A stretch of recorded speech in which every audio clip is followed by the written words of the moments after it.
தெரிந்து கொள்ள பிரபாஸ் கதவம் சேனலை சப்ஸ்கிரைப் பண்ணி பெல் ஐகானையும் கிளிக் பண்ணிக்கோங்க.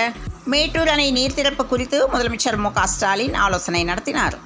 காவிரி ஆற்றில் கடும் வெள்ளப்பெருக்கு ஏற்பட்டுள்ளதால் 9 மாவட்டங்களுக்கு எச்சரிக்கை விடுக்கப்பட்டுள்ளது. சிவகங்கை மாவட்டம் சூரக்குடியில் நடைபெற்ற வடமாடு மஞ்சுவிரட்டு போட்டியில் மாடு முட்டி ஒருவர் உயிரிழந்துள்ளார். பாமக சமூக நீதிக்காக செயல்படுகிறதா என்று செல்வ பெருந்தகை கேள்வி எழுப்பியுள்ளார். ரயில்வே திட்டங்களில் தமிழகத்தை மத்திய அரசு வஞ்சித்து வருவதாக செல்வ பெருந்தகை தெரிவித்துள்ளார். காவிரி தண்ணீரை தடுப்பணை கட்டி சேமிக்க வேண்டும் என்று தமிழக அரசுக்கு பிரேமலதா வலியுறுத்தியுள்ளார். பூந்தமல்லி அருகே ரசாயன பொருட்களை ஏற்றிய போது லாரிகள் தீப்பிடித்து எரிந்தன. இன்று ஆடிப்பரணி என்பதால் திருத்தணியில் பக்தர்கள் குவிந்தனர். பொறியியல் படிப்புக்கான பொதுப்பிரிவு கலந்தாய்வு நாளை தொடங்க உள்ளது. தமிழ்நாட்டில் 1 கோடி பனை விதைகள் நெடும் பணிக்கான விதை சேகரிப்பு தொடக்க விழா முன்னாள் குடியரசுத் தலைவர் அப்துல் கலாம் நினைவிடத்தில் நடந்தது. திரவ திட எரிபொருள் கலந்த ராக்கெட் விண்ணுக்கு அனுப்ப ஏற்பாடு செய்ய வேண்டும் என்று மயில்சாமி அண்ணாதுரை தெரிவித்துள்ளார். திமுக ஆட்சியில் இந்து சமய அறநிலைத்துறை சாதனைகள் பட்டியலை வெளியிட்டு தமிழ்நாடு அரசு பெருமிதம் கொண்டது. போதை கம்மியாக இருப்பதாக டாஸ்மாகில் 3 வித மதுபானங்கள் விற்க தடை விதிக்கப்பட்டுள்ளது. சிவகங்கை அருகே பாஜக பிரமுகர் வெட்டி கொலை செய்யப்பட்டுள்ளார். மின்சார ரயில்கள் ரத்து செய்யப்பட்டதால் மாநகர பஸ்களில் மக்கள் கூட்டம் அலைமோதுகின்றன.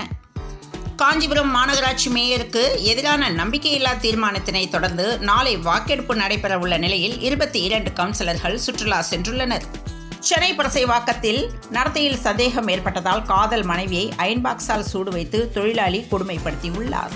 மக்களுடன் முதல்வர் திட்டத்தில் பெறும் மனுக்கள் மீது உடனுக்குடன் தீர்வு காண ஆட்சியர்களுக்கு முதல்வர் ஸ்டாலின் அறிவுறுத்தியுள்ளார். டெல்டா விவசாயிகளுக்கு திமுக அரசு துரோகம் செய்து வருவதாக எடப்பாடி பழனிசாமி கண்டனம் தெரிவித்துள்ளார். நீர்வரத்து அதிகரித்ததால் மேட்டூர் அணையின் நீர்மட்டம் 107 அடியை தாண்டியது. ராமேஸ்வரம் ராமநாதபுரம் மாவட்டம் பாம்பன் கடலின் நடுவே புதிய ரயில் பாலம் 650 டன் எடை கொண்ட தூக்குப்பாலம் நிலைநிறுத்தப்பட்டதால் பாம்பனில் மக்கள் கொண்டாட்டத்தில் ஈடுபட்டனர். சேலம் எர்ணாகுளம் பெங்களூரு இடையே வந்தே பாரத் சிறப்பு ரயில் இயக்கப்பட உள்ளது. பண்ருட்டி அருகே அகர்பத்தி தொழிற்சாலையில் திடீர் தீ விபத்து ஏற்பட்டதால் ரூபாய் 1 கோடி மதிப்புள்ள பொருட்கள் சேதமாகின.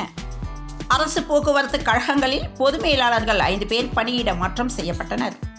பாரிஸ் ஒலிம்பிக் துப்பாக்கி சுடுதலில் இந்திய வீரர் அர்ஜுன் இறுதி சுற்றுக்கு தகுதி பெற்றார்.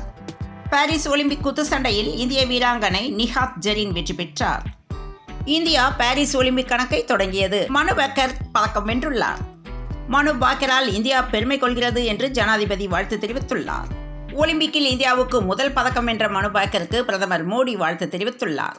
சென்னையில் இன்று 22 கேரட் ஆபரண தங்கத்தின் விலை ஒரு சவரன் 51,720 ரூபாய்க்கும் 1 கிராம் 6,465 ரூபாய்க்கும் விற்பனையானது. தமிழகத்தில் அடுத்த 2 நாட்களுக்கு ஓரிரு இடங்களில் மழை பெய்ய வாய்ப்பு உள்ளதாக சென்னை வானிலை ஆய்வு மையம் தகவல் தெரிவித்துள்ளது. இத்துடன் இந்த செய்திகள் நிறைவடைந்தன. மீண்டும் நாளை காலை செய்தியில் சந்திப்போம். வணக்கம்.